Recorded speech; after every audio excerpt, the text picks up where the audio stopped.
One country spent over a decade draining its treasury to build the largest fleet of warships the world had ever seen. When war broke out, every single ship sat in the harbor. They were never used, not once. If they had melted those ships into heavy artillery, their army might have won the war. All that steel, all that money, all those years, poured into something that never fired a shot. One man's obsession made an entire nation bet everything on a card that barely saw the table. Your brain has a deadly loop. The more you invest in something, the harder it becomes to walk away. The more you put in, the more you need to keep putting in to prove the earlier investment was right. Psychologists call it escalation of commitment. You experience this every day. That project you know is failing but keep feeding. That stock you hold because selling means admitting you were wrong. This video is about how that loop works and how to break it. It starts with a man who had an elegant theory. A theory so logical, so persuasive, that an entire empire followed him down a path with no exit.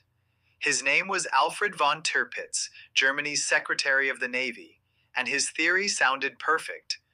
Picture a poker table. You are sitting across from a player with 10 times your money. You cannot outspend him. So your strategy is raise the stakes high enough that beating you costs more than you are worth. Sounds smart. One problem. The player across from you is also watching your stack. The moment you start piling up chips, he calls his rich friends. Your opponent changes the rules. He makes sure you never reach the number that scares him. This was exactly the theory Tirpitz sold to Germany. Build a navy large enough that Britain, the dominant sea power, cannot attack you without crippling itself. Your goal is to make fighting you so expensive that no one tries. The commitment started here. Tirpitz knew there was a danger window. While the fleet was still small, the enemy might strike first. He compared it to a caterpillar inside a cocoon. Survive the vulnerable phase, and you emerge terrifying. That logic locked him into a commitment he could never reverse. The caterpillar never came out. That vulnerable phase Tirpitz promised would be temporary. It lasted 20 years. Every year they were still in the cocoon, still exposed, still draining the treasury. The transformation he promised was always just around the corner. This is the first layer. The theory looked flawless on paper. It assumed the opponent would sit still and let you build. Every plan that assumes your competitor will not react has the same blind spot.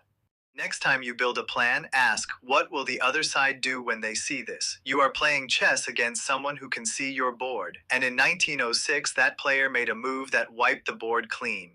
In 1906, Britain launched HMS Dreadnought, and it destroyed everything. One warship so powerful that every battleship before it, German and British alike, became scrap metal overnight. Years of construction, billions in today's money, worthless in a single afternoon. The sunk costs were now literal. Imagine spending 3 years building a factory. The day you finish, a competitor unveils a technology that makes your entire production line obsolete. Every machine, every worker you trained, every loan, all worth pennies. That is what happened.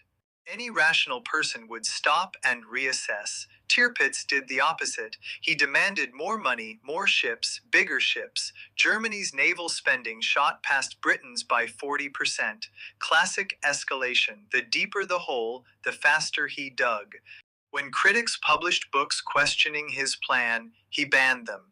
When Germany's ambassador to London reported that Britain was open to talks, Tirpitz had him recalled. He ordered his own agents to sabotage his government's peace negotiations.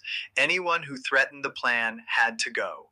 A senior diplomat watched all of this and wrote one devastating sentence. Trying to expand the navy without alarming the enemy is like drawing a circle in the shape of a square. The goal itself was a contradiction. Tirpitz had invested too much to see it. This is the classic escalation loop. You invested too much to stop. Since you cannot stop, you invest more. Each step feels logical alone. Zoom out and you see a spiral with no bottom. At every fork, continuing feels easier than quitting. That is how weakness builds up. You pick the comfortable path at each turn, and the long-term cost multiplies by orders of magnitude. How do you break the loop? Simple, but painful. Set a number in advance. If the cost passes that line, you stop. No exceptions. While Tirpitz dug deeper, the rival was making friends with every surrounding country. A web of alliances was forming. Tirpitz was so focused on his ships that he missed the walls closing in around him.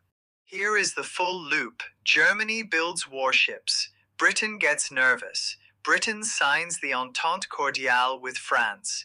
Now Germany feels surrounded. So Germany builds more warships. Britain gets more nervous, signs a convention with Russia. Germany feels more surrounded, builds more. The loop never breaks on its own. There is a brutal irony inside this spiral. Every ship built for safety made the country less safe. Every billion spent on security produced more insecurity. The pursuit of absolute safety created the exact threat it was meant to prevent. Why didn't anyone just stop? Krupp, Germany's biggest weapons manufacturer, depended on naval orders for 12% of output. Tens of thousands of jobs were tied to shipbuilding.